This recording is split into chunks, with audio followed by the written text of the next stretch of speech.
Celeste Mercer dumped her late father's 1973 Porsche 911 at Sawyer's shop with one cold demand. If it doesn't run in 3 days, scrap the worthless metal. The whole town laughed when they heard about the junker. A single dad running a small rural shop, dragging in a classic car that had been completely dead for over 10 years. Just a pile of dusty metal, warped leather, and an engine block seized solid as poured concrete. But on night 2, while Sawyer peeled back the ruined upholstery under the driver's seat, his hands brushed against a hidden sealed box. Inside sat an old heavy envelope sealed tight with dark red wax. The untold truth written inside would rip a billion-dollar empire straight from the man who had quietly controlled it for years. Let's uncover this truth together. Because the hidden secret in that vintage Porsche didn't just alter her fate, it shattered everything. It started the morning Celeste pulled into Sawyer's garage. She arrived in a black luxury car that cost more than most homes in that neighborhood. She refused to step out immediately. She waited behind dark glass while her driver had the rusted barn find unloaded from a flatbed truck. The silver sports car looked like it had been rotting away under a tarp in some forgotten dark corner, because it actually had. When she finally emerged, she was wearing a sharp gray blazer.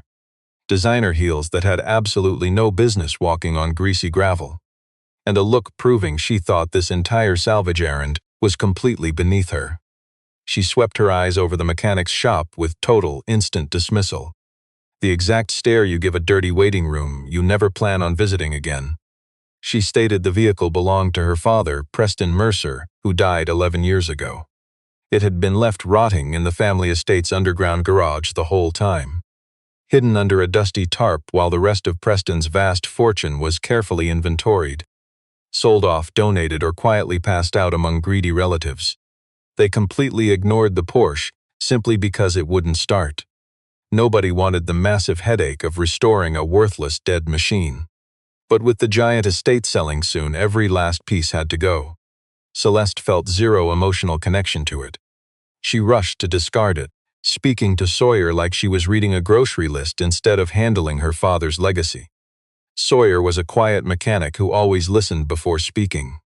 He circled the rusted Porsche twice without saying a word. His gaze caught the hidden details that careless eyes always seemed to miss. Look closely with me, straight seam lines, solid chrome buried beneath thick, ugly grime.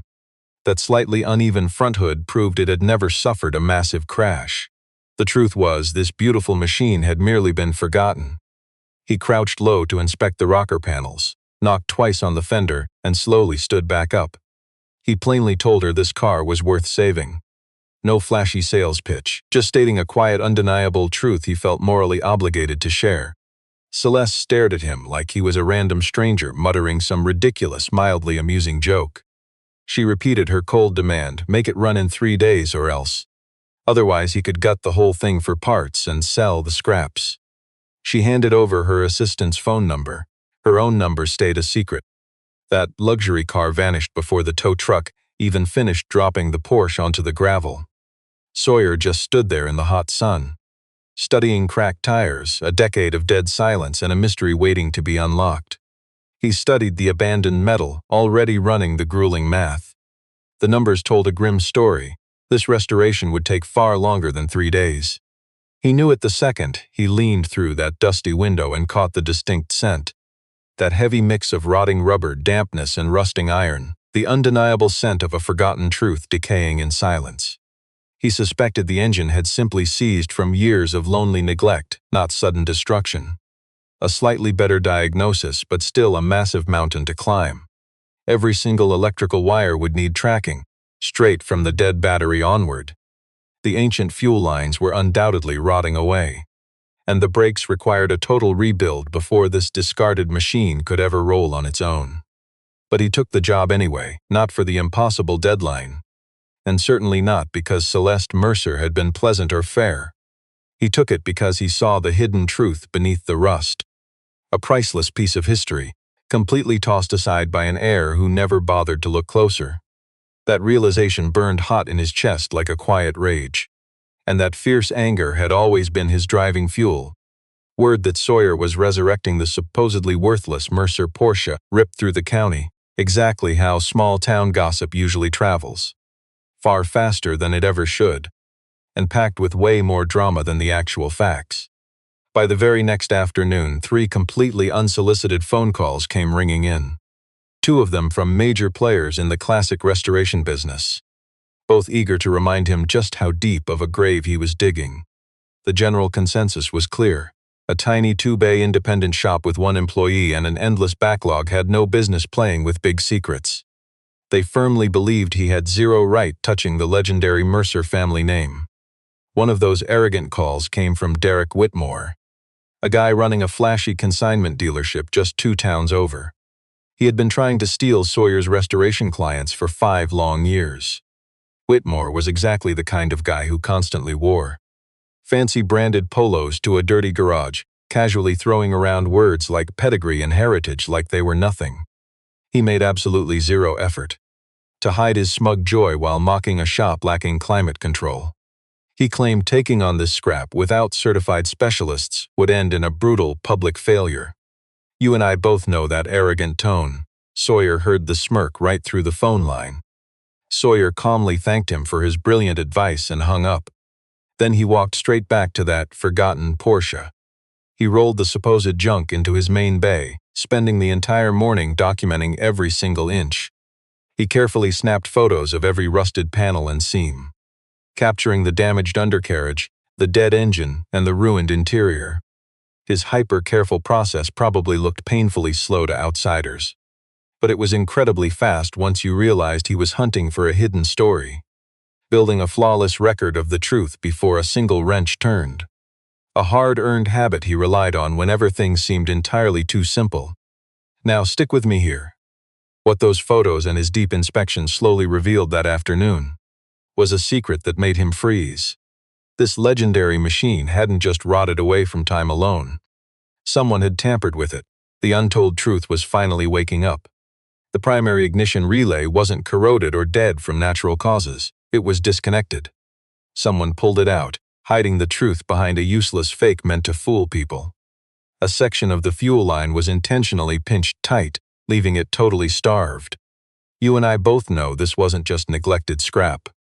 This was deliberate sabotage. Somebody made absolutely sure this old Porsche would never fire up again. Sawyer kept this hidden truth entirely to himself. He logged every detail with the quiet caution of a mechanic who knew that untold stories must be fully pieced together before you judge them. But that troubling question lingered in the shadows. It stayed planted in his mind, flashing quietly like a forgotten dashboard light that everyone rushes to ignore, instead of seeking the real problem. Sawyer Langley didn't always wrench on discarded relics inside a tiny rural 2-bay garage. Not too long ago, his life looked completely different. Back when he was the top technician at Prestige Motorworks, a luxury dealership that serviced pricey exotics and billed heavily. He wasn't merely capable, he was a genuine master. He possessed a rare, undeniable gift for uncovering the hidden truths within complicated mechanical systems. Engines, tight tolerances, and heavy components spoke to him in a native language, revealing secrets that ordinary mechanics always missed. He built his solid reputation on honest results, avoiding flashy self-promotion. And for a few years that felt like plenty. That illusion shattered one October Tuesday 6 years ago, when he uncovered a dirty secret. The luxury service department was systematically gutting perfectly good original parts. They swapped in cheap aftermarket junk while charging owners for genuine factory components. The profit margins were massive. These rich clients rarely noticed the deception buried underneath. Sawyer exposed this to the service director, who bluntly warned him to ignore the fraud and stick to his own wrenching. When he took that hidden truth to the owner, he got fired within days over fake excuses that were clearly meant to silence him. He refused to give up, reporting them to the board.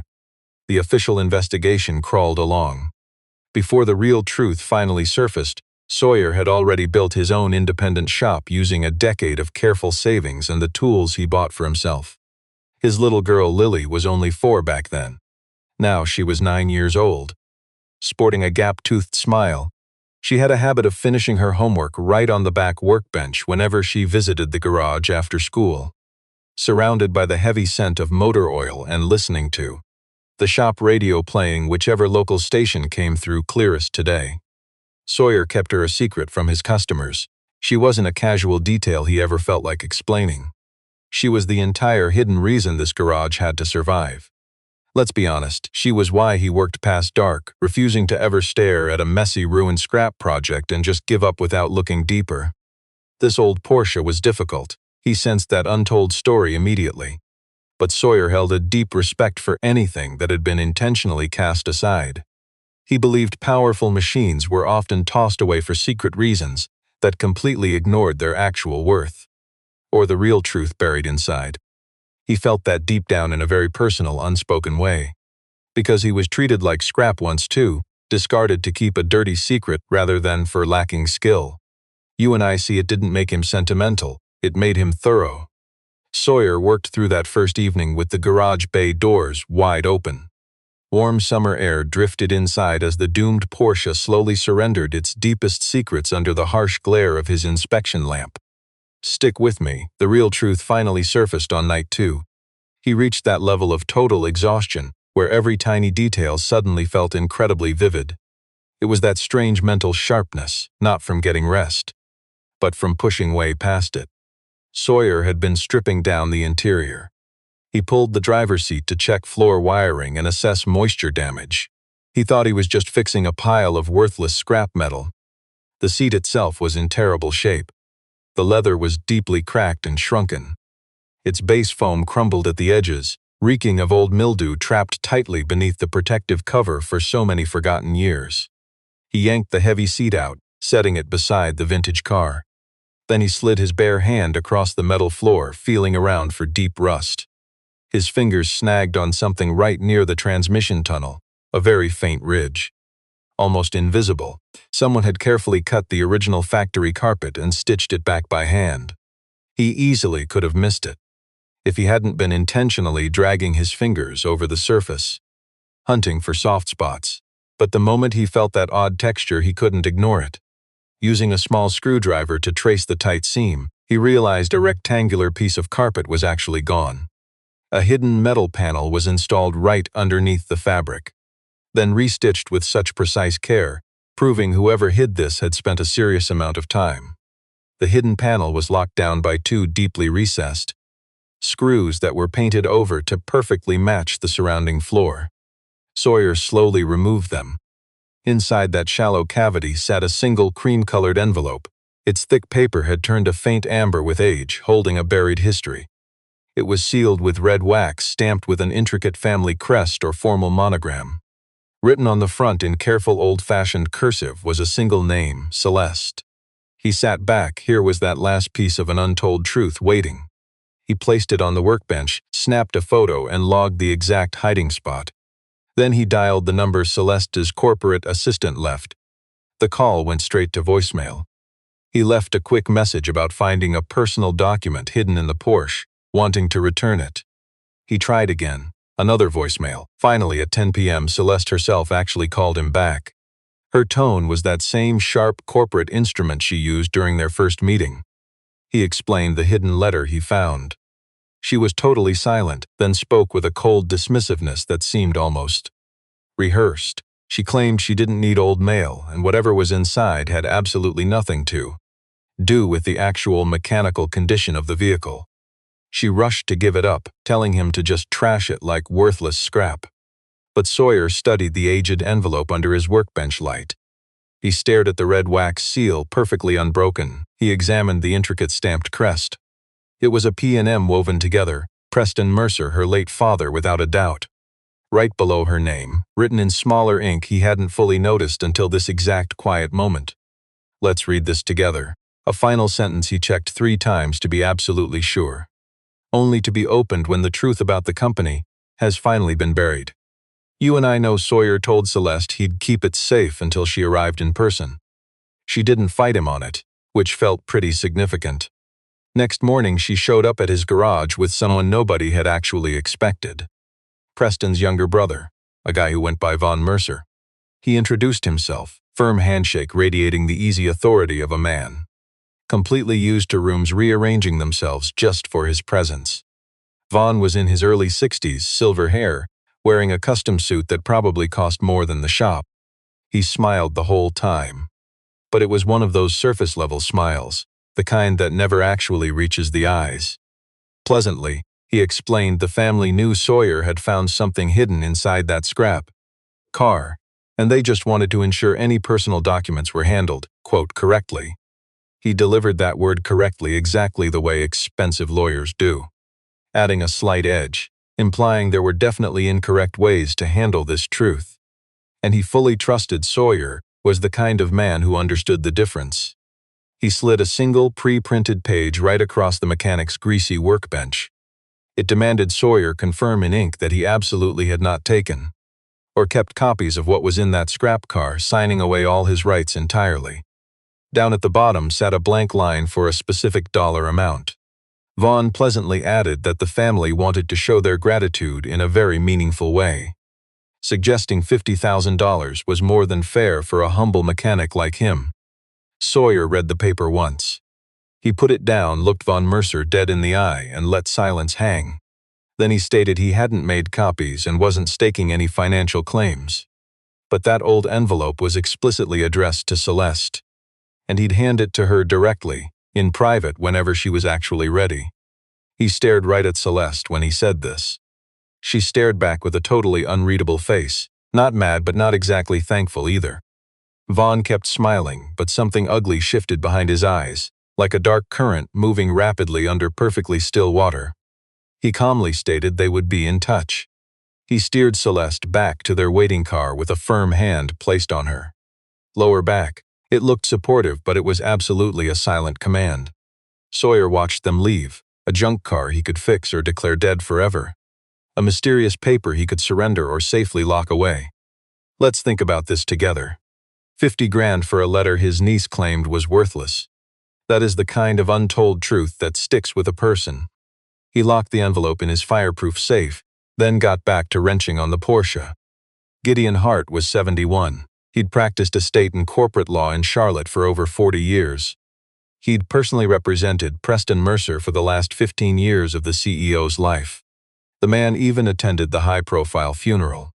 For years after, he observed the Mercer estate's management with the careful, intense attention of a man who knows exactly where every single piece belongs, and noticed whenever things suddenly vanished. He lived in a house completely packed with books, ran a town office Tuesdays and Thursdays, and saw legal clients strictly by private appointment. You and I could find his name easily if we just knew what to search for. So Sawyer went digging for it. He didn't act like he'd found some hidden truth or knew anything when he arrived. Come with me. Sawyer mentioned fixing a scrapped car that once belonged to Preston Mercer. He just needed to uncover its history. Mechanics often do this when a vintage restoration needs solid proof of its past. Gideon welcomed him inside without showing any real surprise. He simply poured coffee from a corner machine and pointed to a chair. But when Sawyer pulled out the photo of that forgotten envelope and placed it on the desk, the old lawyer completely froze. He stared at the image for several long, quiet seconds. Then he removed his reading glasses, wiping them on his shirt in a very slow, deliberate way before sliding them back into place. The heavy silence stretched out until it felt deeply uncomfortable. Finally, he whispered that he always wondered if that discarded truth survived. What Gideon revealed to the mechanic over the next 40 minutes was spoken with the careful precision of a man who had spent 4 decades calculating exactly what to reveal and what to hide. In his final 2 years, Preston Mercer grew deeply suspicious of a huge number of shady financial deals his brother Vaughn was pushing through their business.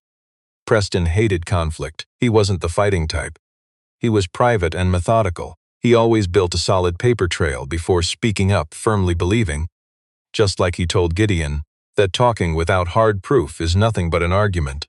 He asked his lawyer to help draft an official letter for his daughter, Celeste. A document nobody could change or brush aside as fake. A truth that would find her even if Preston didn't survive to hand it over.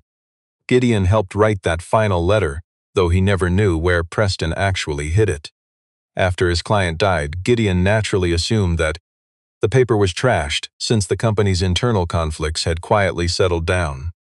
On paper, at least, everything worked in Vaughn's favor. Plus, the final will that went through probate was something Gideon hadn't written, and he barely even recognized it. He admitted signing an agreement under severe pressure, legally binding him to stay quiet during the estate proceedings. The old lawyer clearly felt ashamed of backing down. He also confirmed a lingering suspicion Sawyer already secretly held. Preston treated that scrapped Porsche as a personal vault, not just a casual hiding spot. That word sounded far too shady. It was a trusted sanctuary, a car he had faithfully kept since his college graduation year. And mostly because nobody else in the entire family gave a damn about the vehicle. You might be thinking what I am. Sawyer drove back with answers, but far more questions.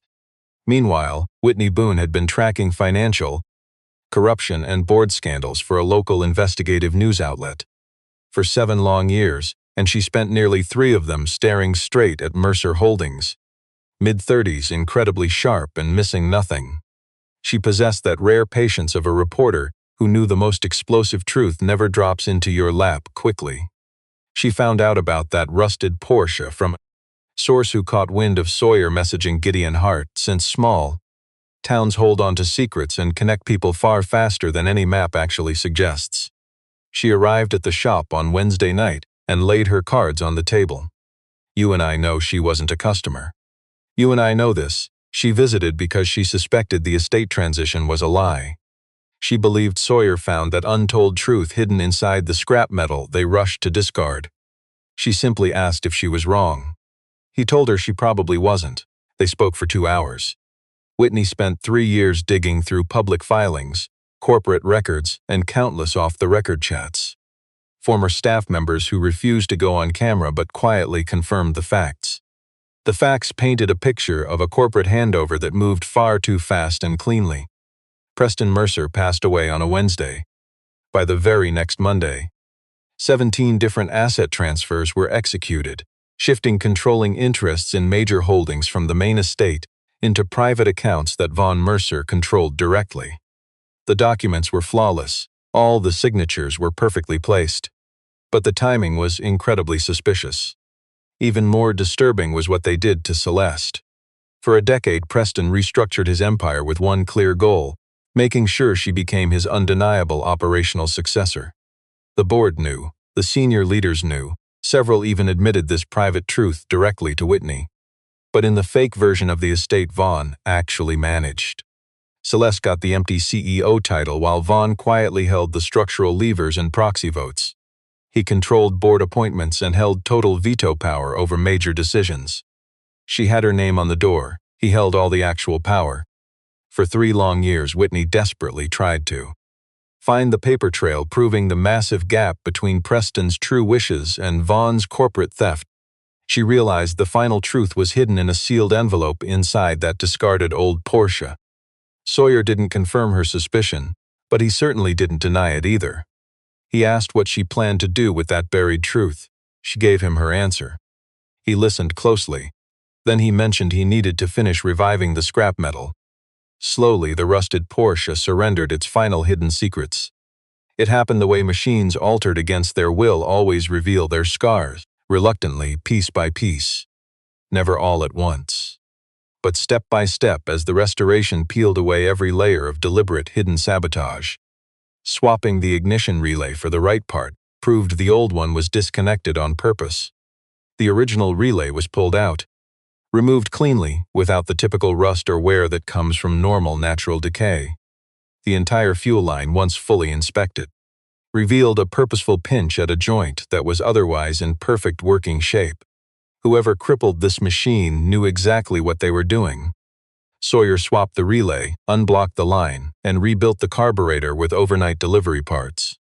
Then he started freeing the engine from over 10 long years of deep internal rust. This was easily the most grueling part of the process. Soaking the cylinder bores with penetrating oil and just letting it do its magic. Then patiently working the motor by hand before ever daring to use the actual starter. He kept at this for 2 full days, just a few minutes at a time, searching for that exact moment when stubborn resistance finally surrendered to the slightest forward movement. Stick with me here. He pushed past it gently, just like easing open a stubborn door stuck in its frame. By the 5th morning, a full 2 days past Celeste's original scrap metal deadline. A deadline nobody mentioned again. The forgotten truth finally roared. The old junker coughed, hesitated. It sounded exactly like a dying man clearing his throat after a long, bitter silence. And then it caught. The engine's idle was rough, uneven.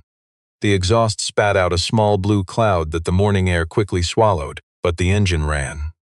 Sawyer stood beside the abandoned Porsche, listening to it for a full minute. Just listening, touching nothing. The exact way we might listen to a voice that had been dead for decades finally speaking. As the engine idled, something hidden beneath the dashboard shifted. He heard the truth before he saw it.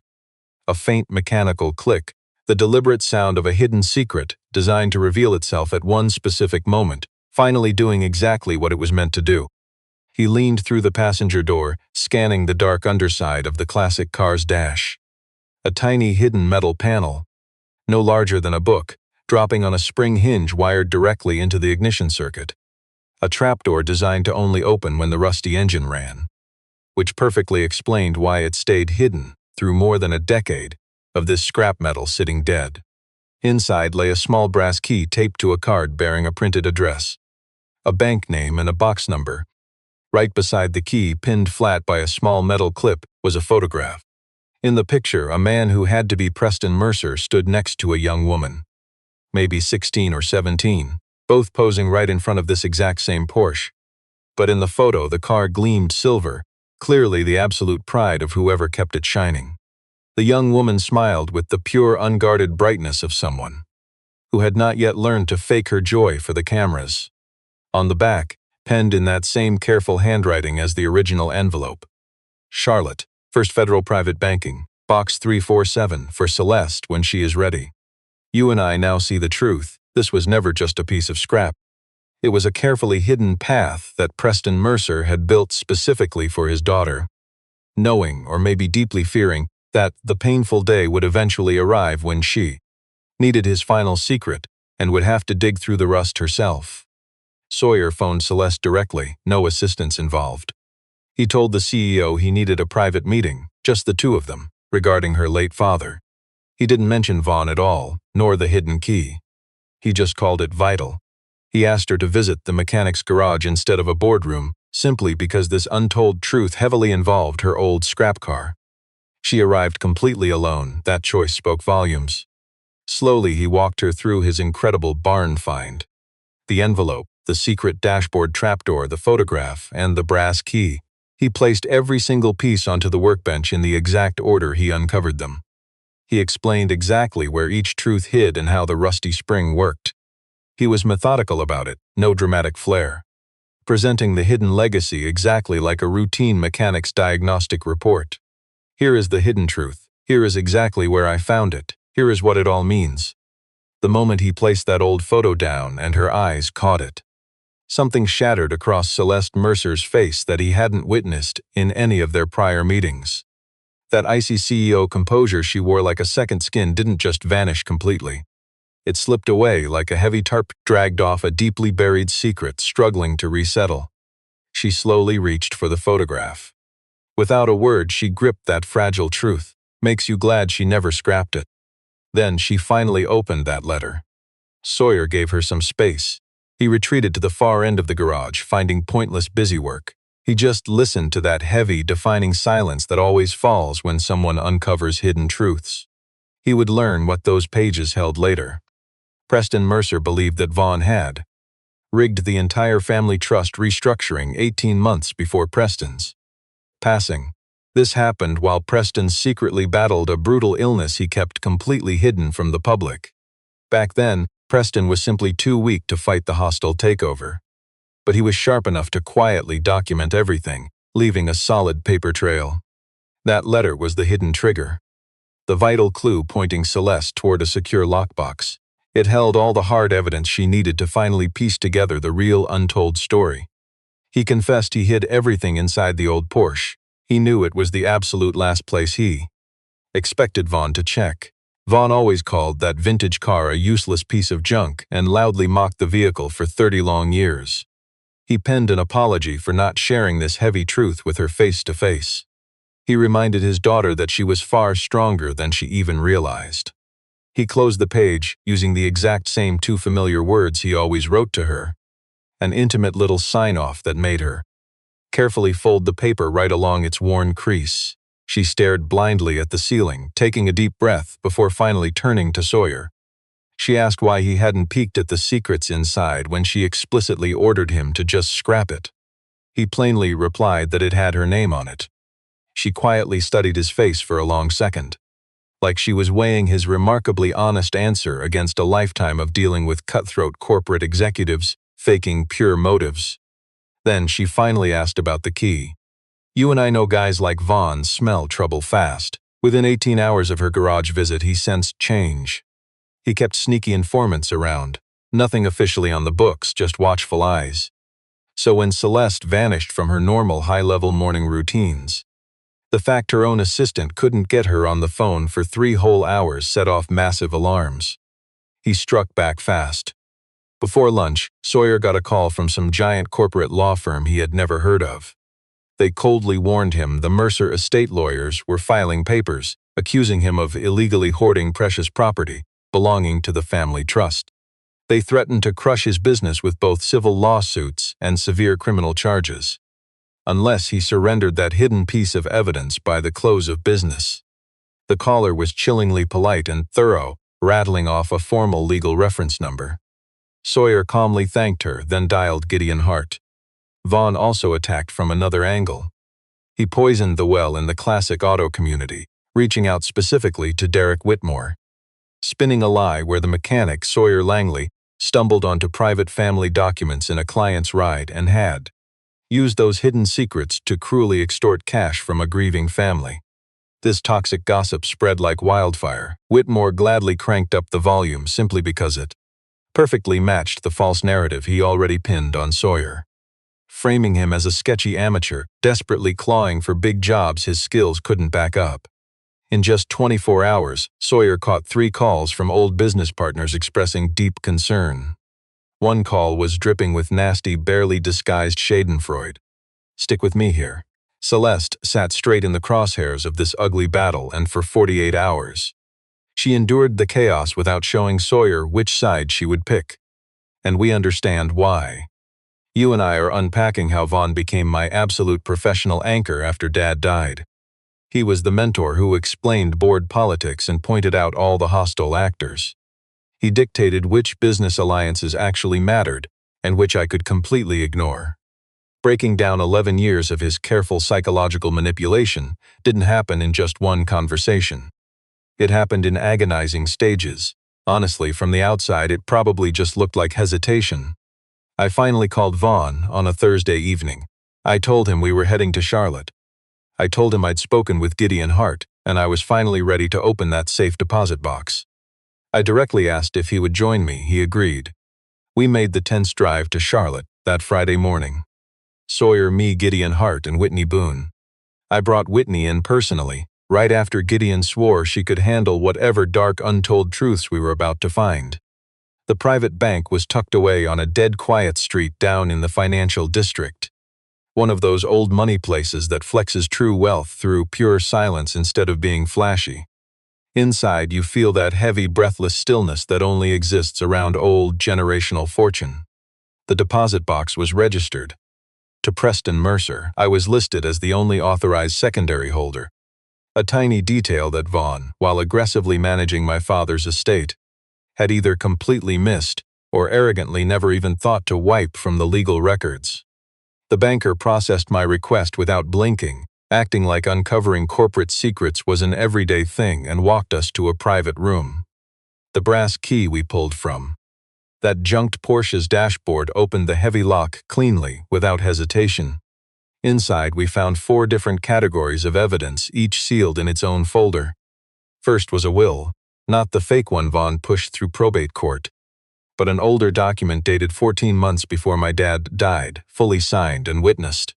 It bore a notary stamp that Gideon instantly promised us would be incredibly easy to legally verify. This true will left operational control of Mercer Holdings entirely to me. Outright. None of those shady proxy structures or board appointment rights that Vaughn had stolen through the fake document he claimed superseded it. Let's look at Folder 2. It contained financial records tracking asset movement during the Final months of Dad's life, annotated in his own handwriting with the exact phrase. Does not reflect my instruction, written directly beside every transaction he considered fraudulent. The third sealed folder held a recorded statement. A little digital recorder. The battery was dead, but the files survived.